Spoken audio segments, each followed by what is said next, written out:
Anzac, 25th of April 2020, and an unusual Anzac Day, and hence the reason for this podcast. Beau Robinson here, former professional rugby player of 10 years and host of the Leaders Not Captains podcast. Excited to be having this today and broadcasting this to around the world, just having a look at who is jumping on. We've got people from literally all over the world, which is really exciting. Joining me is my cousin Julian Robinson, former Commando and crisis management consultant. Jules, thanks for jumping on. No worries, Beau. Good to be here. Thanks very much for initiating this, mate. No, really looking forward to it. So those who aren't aware of what's going on, we've got 5 guest speakers, and this will go for a good few hours today. We've got Julian first. He's going to be up. Then we've got Peter Ryan, the former Bronco, and Brumby, who was the first player to win a NRL premiership, which he won a few with the Broncos, and a Super Rugby title. Then we've got Molly Gray, who served in the Army and toured Afghanistan for 6 months, and then went on to, or while still in the Army, represent the Wallaroos at 2 World Cups. Then we've got the larger-than-life Lottie Takiri, the dual international, which will be exciting. And then Murray Harley to finish it up, who was a former major and was also an active serviceman that was a professional rugby player with the foundation team, the Brumbies. Just before we get started, I'd like to, I suppose, as a civilian, say my thanks and appreciation to all those Anzacs and the servicemen and women, both past and present, who have served our country and our people. Great deal of gratitude and thanks for what you guys have done. And I'd like to little shot there for all the sacrifices that you have made, and obviously particularly those who made the ultimate sacrifice in memory of our great country. Thank you. Cheers, Beau. Well, Monday at 7 o'clock in the morning, how good. This means a lot to me, the Anzacs, even though I've obviously not served for my country. Having 3 grandparents be involved with the Defence Force, and we'll hear a little bit about Julian's and mine, obviously common grandparents, but on my mother's maiden side, I had a grandfather who served in Papua New Guinea and Darwin, and actually was transferred. He was one of the first special forces with the communications intelligence up there, which is pretty exciting because I was actually reading some documents about there where they were told that they would never be known, never be recognised, never be rewarded. So I knew that was something that was very hard for him to grasp, even at the end of his life and where he lived into his 90s. And Jules, we've obviously got a grandfather, which I'll get you to talk about, and our grandmother, who is was also a part of the Defence Force and is 99, 100 this year on September the 25th, I think it is. So, yep. Jules, you can just give us a bit of a rundown about... Yeah, actually, while you're on the grandmother's side, her great uncle and obviously our one of our ancestors on the Bambrick side, he won a Victoria Cross the Indian Mutiny. So that goes back a way. So there's a fair bit of history there. Granddad, yeah, he was an anti-aircraft gunner for a number of years, and 4 of those he spent actually on operational service over in the Middle East. So Syria, Lebanon, Egypt, those sort of countries. So he had some pretty hands-on exposure as well. Then my dad, as you know, a Vietnam vet. We've got other family members, one of which is Rick, who's attending as well, Jared, and so yeah, we've got a pretty solid family history on my mum's side as well, mate. My great uncle Bertram Watson, he was the padre for the Rats of Tobruk, so there's a bit of a family history on that side as well. So yeah, Catholic priest. So yeah. Awesome, mate. What does Anzac Day mean to you? Yeah. Why is it so special, and how tough is it this year? Obviously, this is why we're having this. Is we said the main people that we sort of wanted to reach out for this were those returned servicemen and women who are in isolation, and obviously this is probably one of the biggest days of the year for them. Yeah, exactly, mate. It's a tough time of year for a lot of people who have obviously lost loved ones, and there's more of a poignant meaning for it, and obviously it's to commemorate those who have paid the ultimate sacrifice. And the heritage of Anzac Day is pretty well known. Um, in modern times, it's come to mean a fair bit more, and it's more of a holistic sort of a day where you commemorate both those who have passed, but you commemorate the current serving and veterans of the community as well, because it's very much a day where people come together and it's very much around well-being. So it's come to mean a fair bit to pretty much anyone who has served in any way, shape or form, and any friends and families as well of veterans. It's come to mean a fair bit more than what the traditional foundation of the day was, which is good. I think that's a really good move, and I think it's great that the community. And this morning I had a socially distanced flag raising ceremony down at my sub branch down at Kirribilli Bay and Lavender Bay, sorry, the Kirribilli sub branch, and it was really heartening to see the number of people standing in their driveways and on their balconies and lights on and candles out between my home in North Sydney and Lavender Bay. It was really good to see, and good to see that people really do take it seriously in the community, because it means so much. Yeah, good, awesome. We might go into that a little bit more detail about how everyone is handling this, obviously because of the isolation. But let's get cracking with the podcast. Yep. Joining me on the podcast today, obviously, is Julian Robinson, former Commando, and my cousin and now crisis management consultant. Jules, thanks for jumping on the podcast. Really excited for this one today. Yeah, thanks, mate. Really looking forward to it. Really good initiative, and it looks like we've got some superstars joining us later in the day as well. So thanks very much. Yeah, really pumped about the lineup there. Mate, give us a bit of a rundown about who you are, and obviously we heard a little bit about the relation there with the family, the ties there, family ties into the Defence Force and the military. Why did you go into join the army? Yeah, look, the family history's definitely got a fair amount to do with it. You obviously have an affinity with your family, and you look up to the people, your ancestors that have been before you, and a lot of that's attributed, I think, to a sense of national pride. I think that's probably the main driver. Whilst I was a fairly lively young lad as well, and I think that the armed forces were probably a good option for me at that stage to get in and get amongst it. So yeah, it was a good opportunity to choose a career path that extends back to the late 1800s with our relatives, our ancestors, and also Dad recently, Granddad, and then Dad being a Vietnam vet as well. I think it was almost a natural progression for me, I think. Very good. So when did you join up, and how long did you serve in the army? Yeah, I did 12 years. I signed up when everything was supposed to go kaput on the Y2K change. So I spent the turn of the millennium polishing brass in Kapuka in December 31st, 1999. From there, I was studying at university at the time for a short period whilst I was in the reserves before I went full time. And from there, I went to the paratroopers for 3 and a bit years. I went to the signals intelligence world for a little while, and then I went to special forces as well. So I was in special force from 2007 to the end of 2011. What was it that's so appealing about the special forces? Yeah, I suppose when you look at the pinnacle careers of the field that you work in, if you've got that psychology or you've got that personality behind you where you're going to continue to strive to excel, that was a natural decision.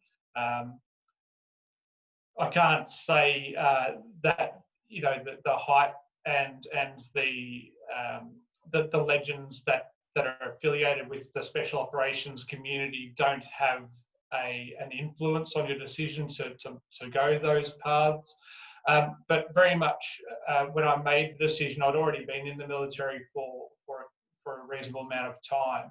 And so I had an informed position on what to expect and what career progression and sense of achievement I might experience in that environment. What you jump in there? Talk us through the selection, because a lot of people here. We've got a few ex-military, a few ex-commandos. But talk us through what that actual selection process looks like and what they're looking for there. Yeah, I suppose by talking about this as well, this sort of jumps into one of the questions up ahead around why the Special Forces community tends to generate good leaders, and the selection course. The reason behind it is we start with such a high base, and so that's what the selection course tends to try and achieve. So even to attempt the selection course, you have to go through a number of gateway selection processes, both from a physical capability perspective for fitness and health and medical assessments and that type of thing. You also go through your psychological assessment. So there's very much a vetting service that enables you to go through to the next step in that career. And it's a long, and the word that, or the phrase that tends to get thrown around is it's a daily renewable contract. So which is very much sets the mind for the level of performance that you need to maintain. Like once you're through the gate, that's where it starts, and then what you're expected to perform at that level and continue to excel in what you do from that day forward. And I think that's what drives the caliber of the person that enters into the special operations community. So the selection process, that gets you to a level where you can start to do the job. And then it progresses, it actually escalates from there. Some really interesting insights there, because I've talked about, I've got a few mates in the Commandos or ex-Commandos and Special Forces, and really enjoy talking about the motivation and obviously leadership and culture. But one of the fascinating things that I saw was, the guys are expected to go and do their own weights and training and fitness. Obviously, the programs are written up, but coming from a professional sporting organisation and playing with some of the elite teams, there was programs there and guys still would not go in and maybe, the written program, all doing it at the same time, all doing it together, and still would not actually finish that program, which is absolutely ridiculous. Like, you're talking highly, highly motivated individuals. We've got, those that are in the Special Forces, even to, aim to do selection, you have to be highly motivated, and you've got to be training pretty hard, often by yourself, I assume. And the rugby players are pretty motivated anyway, but still not as motivated as that, because it'd be really interesting to see who would pass a selection like that if they said, right, you had to go through that to become a professional player. And we'll talk about a little bit later, then you've got obviously the business and corporate world, which can be quite frustrating. It's a lot easier to get the most out of, as a leader, to get the most out of people that are highly driven and motivated, isn't it? Yeah, you're right, mate. And look, and there's 2 points there I'll probably just draw out a little bit. One is the motivation to be able to do that on your own, and that plays an important part in your career, because you need to have that level of self-confidence and that ability of the strength of conviction to achieve what you need to achieve. So yeah, there were, in the lead-up process to the selection courses and that sort of thing. I mean, I had a string of injuries that prohibited me from successfully completing a couple of barrier tests. I went back 3 times to complete my barrier tests. So everything from unstable ankles, torn calves, joint injuries, that sort of thing, that were, whilst you're at the peak of your fitness, and you can appreciate this, mate, having been injured in your own career, you get those sort of setbacks. And so not only do you have to then come back from having those setbacks, but you're stuck back in that mindset of, the only person who can get me through this is me. And so you need to have that level of self-conviction before you even enter into a team of people who've already been through that themselves. So it really does lift up the performance of the team. And the other point I'll talk about as well, you speak about the similarity between a professional sports person and someone who's entering into a special operations realm. We actually have a direct recruitment scheme in special operations that works very well, from trying to tap into that level of person. who wants to change that career path. So it's aimed at the professional athlete or the high performer in their own area of the world. It's a compressed and streamlined way for them to enter into the special operations community. So that was a model I believe that we adopted from the British, and it's something that worked very well for them, and it's something that obviously worked well for us too. A number of my colleagues in the past have entered into the special operations community through that scheme. It's been a successful venture, but I think it very much demonstrates the similarity between people who come from that sort of a background in the civilian sector, not just those who have built their way up through a military path. Yeah, nice. Interesting you use the word conviction there. Often I think of conviction of obviously leaders speaking to their teams and with conviction, because it's often not in the words or it's in the delivery and how you actually project where you want to go. Often getting people on board for a certain project or certain direction or whatever it may be. But you're talking about conviction for yourself. Yeah, exactly right. There's a difference between talking with conviction because you know how to talk with conviction, and talking with conviction because you have it. And it doesn't take too much to be able to differentiate between those two circumstances, I think. And I'm not saying this as a cheap shot, but there are a number of politicians who are very good at speaking with conviction about a topic that they have no idea about what they're talking about, or that they might not necessarily have the depth of knowledge in that topic that would enable that level of conviction. And that's part and parcel of the role of a politician. You need to be able to speak with conviction and confidence, because otherwise you're going to have a very non-receptive audience. And for yourself, and this is where it plays into a leadership role. If you don't have the conviction behind, the self-conviction behind what you're saying to your team or trying to achieve with the team, then it makes your leadership a little bit flimsy in certain circumstances. But if you don't have the conviction, again, and we'll probably get into this a little bit more in some of the discussions around leadership, you find the people within your team to advise you, so you do have the conviction to talk. So if you have an information gap or there's a gap in what you need to understand to achieve something, you go and find it. Yeah, nice. You talked about there, obviously, the process with selection and why it actually creates such great leaders. Does that mean that all Special Forces leaders are great leaders?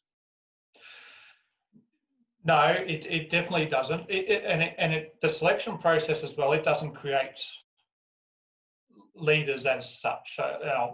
Before I sort of get some backlash on that one, it's the initial selection process identifies the attributes of the person that they need for the special operations community.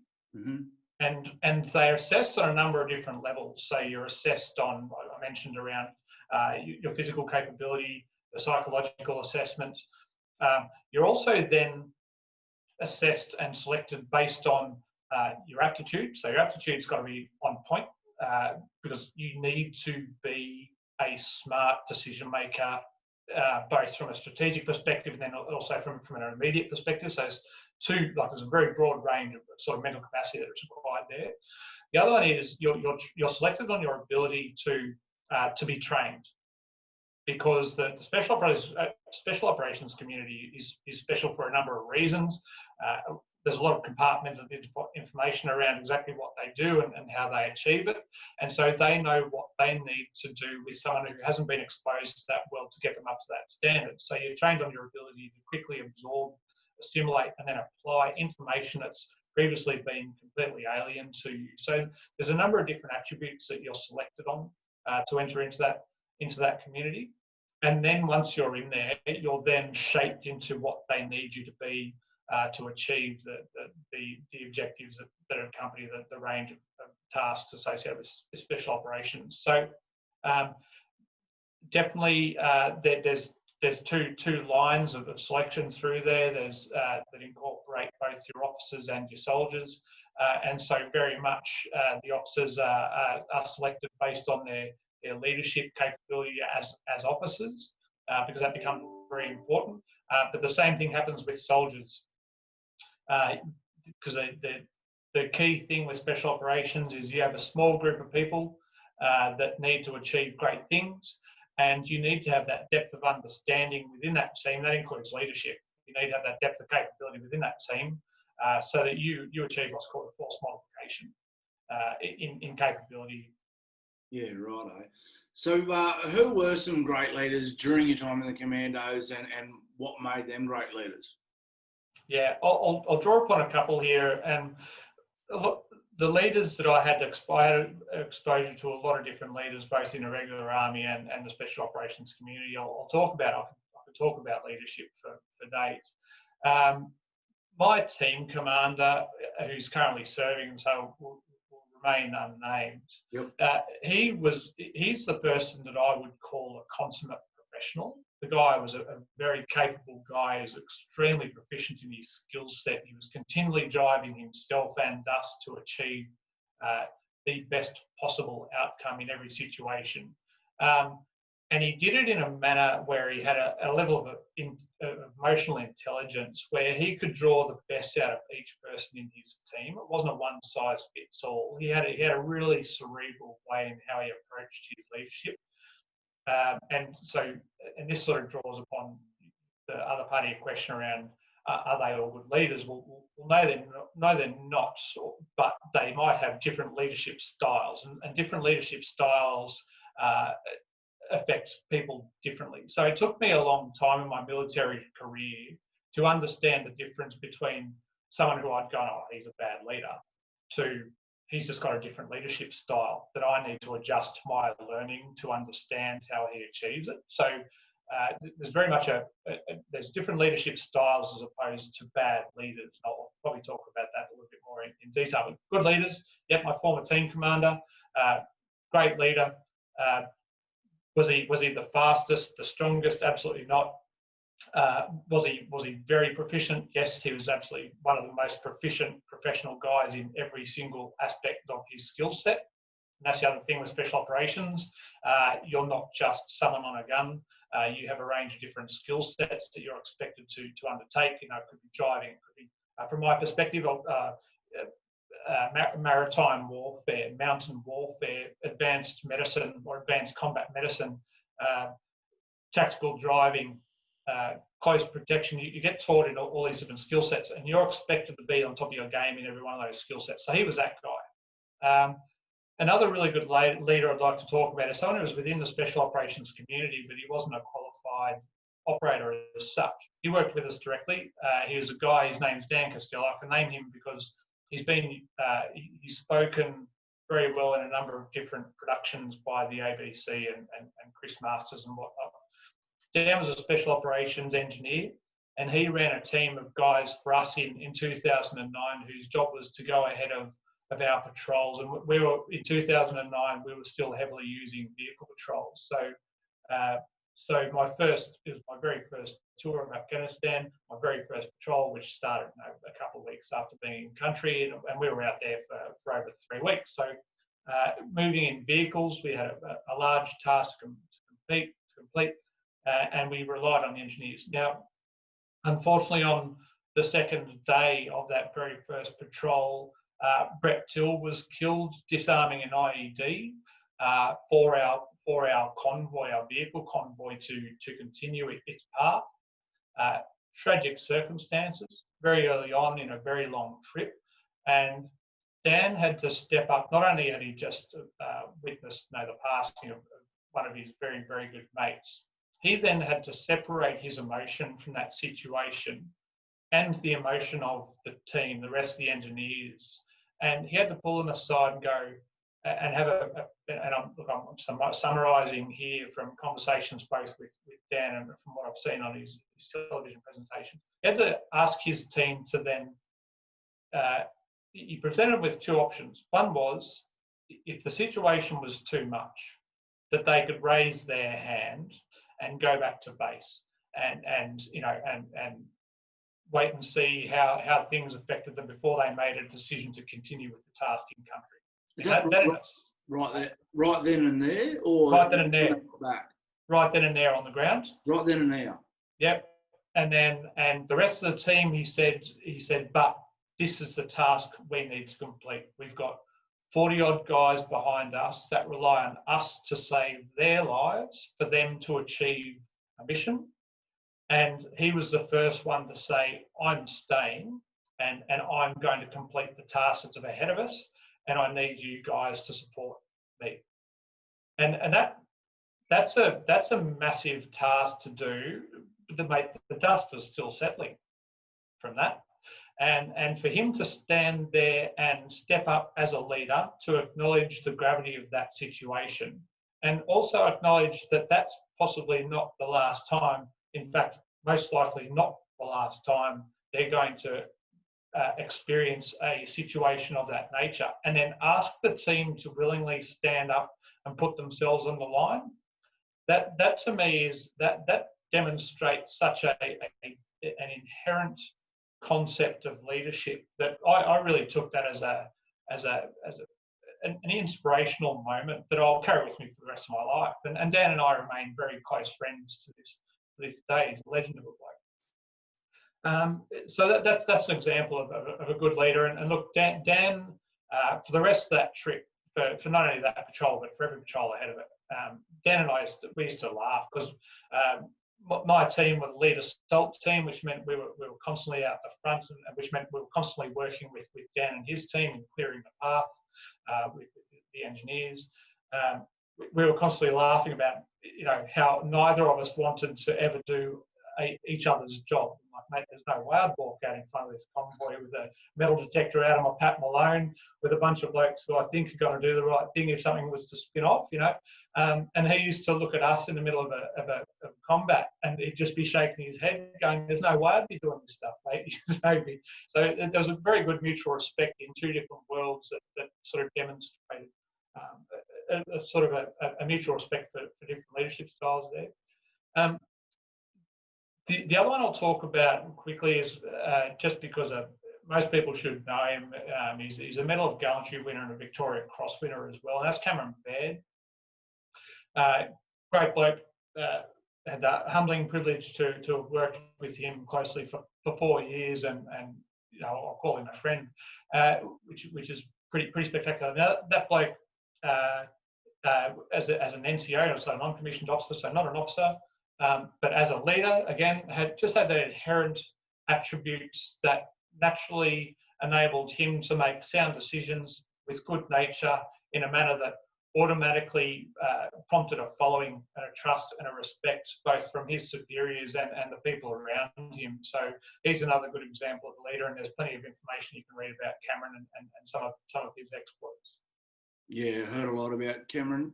Just going back to Dan, I mean, what sort of relationship do you have to and trust do you have to have with your team to even, to get them to follow you into the unknown, as opposed to just, and again, it's different environments, but or different situation scenarios, but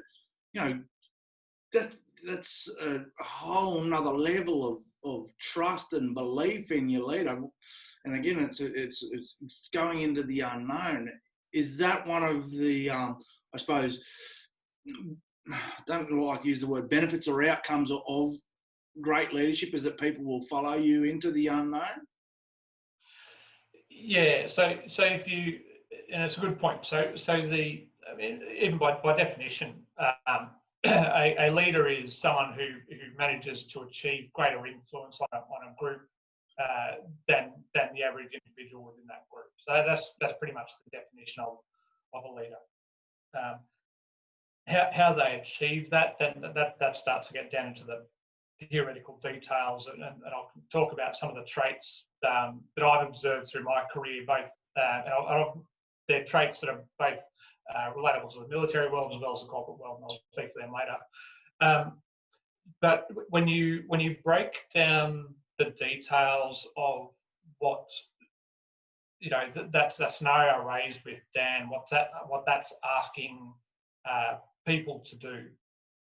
If you think about it, you're asking someone to walk along a road where there are IEDs. That spot where Brett Till passed away, we got something in the vicinity of 20 odd IEDs within a space of about 5 kilometres. It was a pass that enabled us to go to another stage of the mission, and it was the only way we could get through that. So you know automatically that it's going to be ID'd. So you're asking someone to walk along with a metal detector to try and detect something that goes off through pressure in the first instance.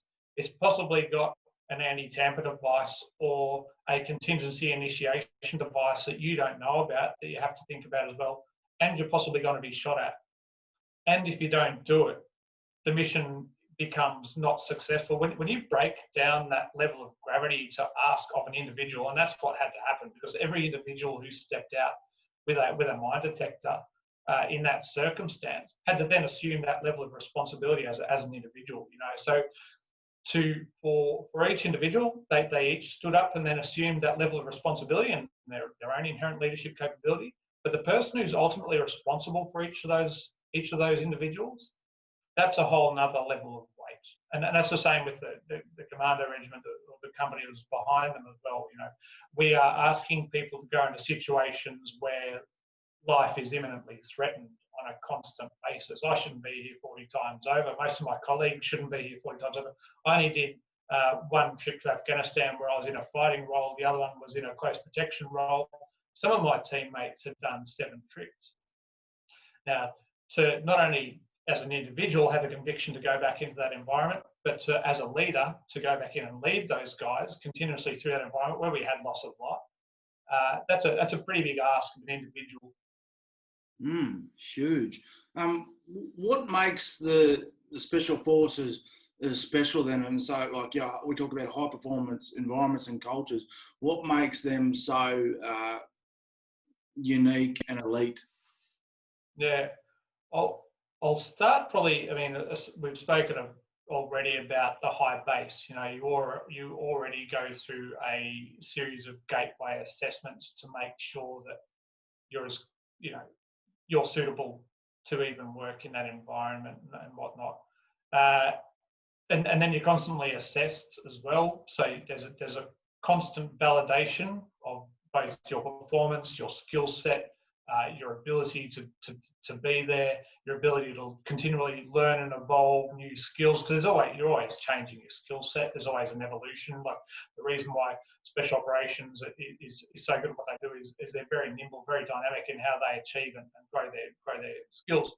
I think the one thing that was really the differentiating factor within special operations is that everyone who was there wanted to be there. If you're going to achieve building a team of highly proficient, smart, motivated individuals who want to be there, that makes training and progression and evolution of a skill set so much easier. And I think that's probably the big determining factor. Everyone wanted to be there, and everyone wanted to perform, and everyone wanted to be in that role and willingly throw themselves into it, with great sacrifice. What about in the business and corporate world, where maybe some people don't want to be there? Yeah. So the biggest learning for me, and I'm still learning to this day, mate, it's been nearly 9 years. I got out at the end of 2011. One of the first things that I had to deal with was no one's on time. And that does my head in. It used to do my head in massively. If you watch my blood pressure rise, I've got this vein that comes down the side of my head that's usually my combat indicator. But it's in the corporate world, it's very much a different environment, and that's not by any way a slight at the corporate world.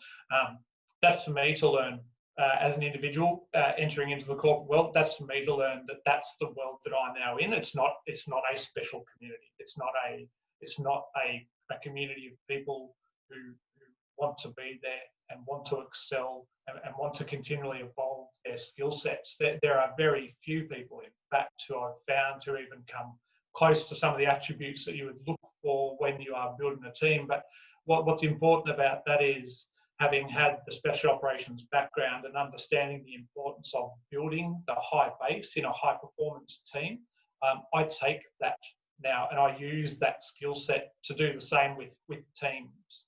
And I use the same attributes and same approaches to try and get the most out of individuals to build teams, and that could be anything from a team at an operational level within an organisation through to a suite of executives that are part of a crisis management team for a multinational business. The beauty of that is usually depending on the business and the industry they work in, you can assume to a certain level that to reach the chief executive level, that you will have a high performing person for whatever reason, and that's the other thing about the differences in leaders. You have leaders that are task oriented, so they know what the task is and how to achieve it, and then you have the social emotional leaders, and they're the ones who work with the team to make sure they support the task leader. So there's a couple of different leadership types that are pretty critical to successful leadership. And it's probably one of the key points to touch on now, actually, is leaders. A leader understands the importance of different types of leadership. They understand the different attributes that are required. They also understand the critical importance of having a leadership team. Great leaders aren't great leaders on their own. Great leaders are great leaders because they have great leaders underneath them as part of their teams that are able to achieve the multiple things that are required for a leader to do. You've got to, and this is a big thing that you see with, again, the high performance environments, isn't it? You've got to have a fair bit of humility there to even earn the respect of those around you, because everyone's got their areas of expertise where they excel. That's why they're in there, and everyone's got their own little things that they bring to the table. And if you don't use those tools, I suppose, or leverage off that, you do lose the respect of everyone quite quickly, don't you? But you've got to sit there, and this is something, in the business and corporate world where maybe they see that as a sign of weakness, showing that vulnerability. But again, that's how you get the buy-in from everyone else. Yeah, no, you're exactly right, mate. And as with everything, there's a level of moderation with each of these attributes. So the 5 that I pulled out that I found have been the critical success factors for a leader in both the military world and the corporate world. So I'll start actually. So what makes a great leader is that they need to be a human first and foremost. They're not superheroes. They're not what sort of modern day movies and sort of different concepts make them out to be. They're a human. Some of the best leaders I've come across are the most nondescript humans you've ever met, which is great. You walk past them in the street and not have a clue who they are. But the human aspect means that they're a human because they've been through a life where they've actually, they're not this shining, gleaming, perfect member of society. They will have been through their own trials and tribulations, and that gives them the grit to have that self-conviction that we've spoken about a couple of times. So on to the attributes. So emotional intelligence is one of the biggest ones and probably one of the most critical ones. Cognitive intelligence.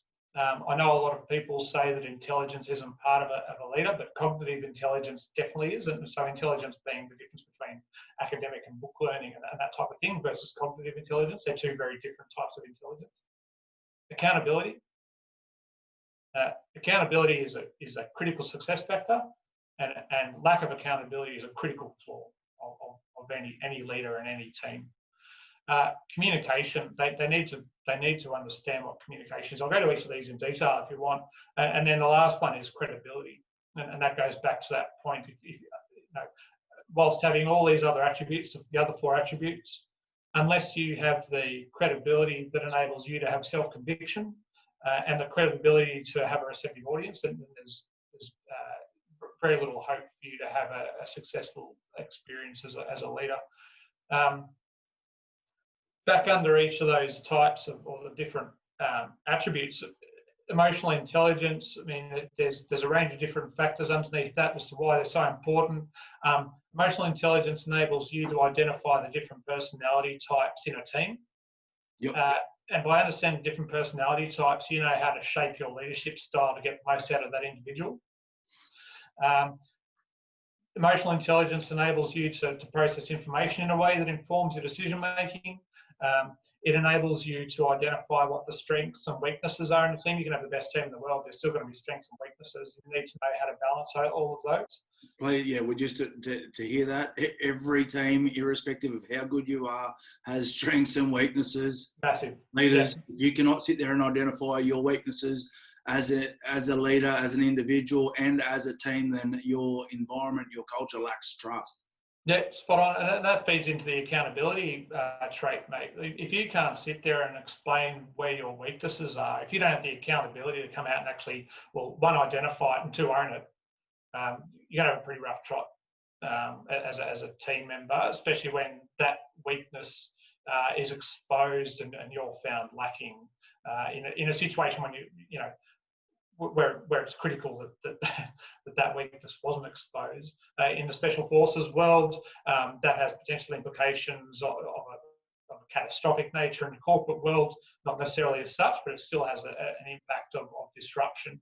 Under the emotional intelligence one, I'll touch on just on the leadership theme, the understanding the difference between leadership and likership. Whilst likability is an important part of being a leader, because you need to have a following, and I'll talk about some bad leadership styles that sort of the anti for this. People need to relate to you, and they need to like you as a person or as a leader. But if you go too far, where you go too far to try and make friends with everyone, that's going to be detrimental to your leadership. And that became really evident when people were working up the realms of hierarchy in the special operations community, where you go from being a team member, where you are develop very close friendships, and you maintain the usual activities that a close friendship would expect. And then you go into a position of leadership where you're now required to ask that team to go and put themselves on the line. You can no longer have that same relationship that you had as a direct colleague. You now have to step up as a leader and ask them to do something that is not a natural decision for a human to make. So you need to understand the difference between leadership and likership, and that's a pretty critical aspect on emotional intelligence. Cognitive intelligence, a couple of quick ones on there. Cognitive intelligence enables you to make quick decisions. It also enables you... how important is being decisive? Like, obviously with the military, because there's lives on the lines, but even, going through, obviously, the coronavirus, and you've been working with some organisations there, the ability to just back yourself and obviously gather information and the expert advice of those around you, but to actually be decisive and go, right, this is what we're going to do, even if not everyone agrees with it. Yeah, yep, no, really good point. Decision making and being decisive is critical if it's informed. And that's not always going to be the case, especially in crisis management. A lot of the world that I work in now, people are required to make decisions with very limited information. But you make decisions that are based on the facts and the information you have available to you at the time. And it comes back to your conviction. You're making that decision based on the information you have available to you at the time with the team you have available. So that becomes really critical. If you don't, and this is one of those skill sets that can be trained. So a lot of people ask them, like, is there a natural leader or a born leader or whatever else?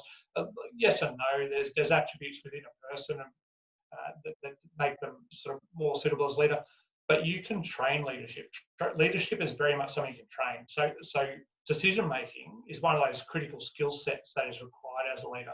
In crisis management, I step my teams through a decision-making process that enables them to know exactly what step in the decision-making process comes next. So it makes a very much more comfortable situation, what would normally be a fairly emotive situation during a crisis. Are you happy to give a little bit more of an insight into what that may look like, or is it... Sorry, mate? Are you happy to give us a little bit more of an insight into what that may look like? Oh, the process? Yeah. Yeah, definitely. So it's a number of steps, and I tend to structure it a little bit based on the nature of the business and the team they have. So it's not always the same in every circumstance, but it enables you to work out what are the facts that you have available to you? So what exactly do you know? What are the information gaps that you have, and how do you prioritise filling those to enable sort of more structured decision making? Who are the people that you need in the room to assist you with getting the objectives done? What communications do you need internally and externally? So what needs to be said and how? And then what are your priority tasks and when do you expect to have them completed? That's pretty much the core of the decision-making process that I step people through. And then there's a few other things that sit in the periphery depending on the nature of the situation, the team, the potential impacts.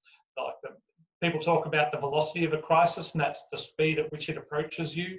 A crisis can be a terrorist attack. Now that's something that's got a very high velocity. If you compare that with COVID-19, COVID-19 was a slow velocity crisis. We knew that was coming for a number of weeks. Like that's a bit of a luxury in a crisis situation. And you're not always going to see that. Another example of a sort of a medium velocity crisis is, there's a tropical cyclone forming off the east coast of Queensland, and it's going to hit within 5 days. Like that's a reasonable amount of time to prepare for the impact of a known entity. So just on that then, okay, what are you seeing, or especially in terms of when there is a crisis, and you're talking about short-term, mid-term, long-term, what are leadership teams doing well then to ensure that they're best prepared and getting through this I talk about what are the 5 results of how when we're reviewing how we've actually gone through this or how we've actually handled it, be poor, average, good, great, outstanding. What makes a team outstanding and as opposed to a team that's poor? And after that one, I think we might should. We've got some Q&As there to shoot across the live people. But that one around the leadership team and the leaders and how they're responding to those situations. Yeah. So the one that stands out for me are the teams that are prepared, and they have a very well established crisis management process. And they've been preemptive and they've been proactive in how they've stood up their teams and how they've sort of convened relevant teams to prepare for what the impacts were. A lot of those were people that not necessarily, so there's 2 things here. One, people had already been through a pandemic. So SARS, for example, SARS in 2009. If there are multinational organisations that I've worked with in Australia that have already been through a pandemic, a lot of them were dusting off those plans pretty early on in the piece, so back in January, and going, right, what are we potentially looking at here? And what do we need to do to get ready for it? And there's a lot of time, like that's 10, 11 years between SARS and here and now COVID-19. And that wasn't even an impact in Australia, really. But there were people who'd seen what the impact was in their organisational areas in places like Hong Kong. And so they were pretty quick to get the things in place that enabled them to have distributed workforce arrangements, activate their business continuity plans, understand what the communications were required, understand all the different contingency arrangements and the impacts that it was potentially going to have on their team. So those guys were really switched in getting things in place. And I got exposed to them actually working in Hong Kong, setting up emergency evacuation plans in preparation for de-escalation, a deterioration in the political and social environment in Hong Kong ahead of the protests. And going in and writing a threat and vulnerability assessment that informed the construct of an evacuation plan that considered holistically impacts of risks across Hong Kong. So not only was it political and social instability, it included pandemic planning, given the population of China and the previous incidents with SARS and swine and flu and whatnot, typhoons, infrastructure damage, all those other risks. So those organisations, those ones who had a really good lens on what was required in those situations, they were really quick to push a button and get people in a situation where it really minimised the impact on their people and their subsequently their operations. So they're probably the good examples of how things work well. The bad examples, the people who waited for flights into Australia to be cancelled before they considered putting their business continuity plans and distributed workforce arrangements in place. Australia is a really reactive society. There's not too much that goes wrong in Australia, and that's the beauty of being in Australia and being an Australian. That's not to say it's not going to. In fact, it is. And the longer we sort of wait and think that it's not going to happen, the worse it's going to be when it does. And I think we've seen that. The beauty of being in Australia under COVID-19 and why we've been pretty lucky is we weren't one of the first countries to see the spread of the virus, and we're not on the way anywhere. So we didn't have that massive exposure of people coming to the country with the disease, and so we had time, even reactively, to put things in place that have, and we can see the effect that the controls are that we've put in place. We can see the effect that that's had on minimising the spread of the disease. And again, and also our population density, our population density's got nothing on some of these countries that are getting hammered with this at the moment. So we're pretty lucky. And if we don't, the other key point about leadership is if you don't learn from mistakes of previous events, implement those lessons really quickly, the next time something comes around, it's going to have a greater impact. Yeah. Again, just that reviewing, isn't it? What do we do well? What do we not do well? And what do we need to do better next time? Yeah. Constant with high performance teams and regular.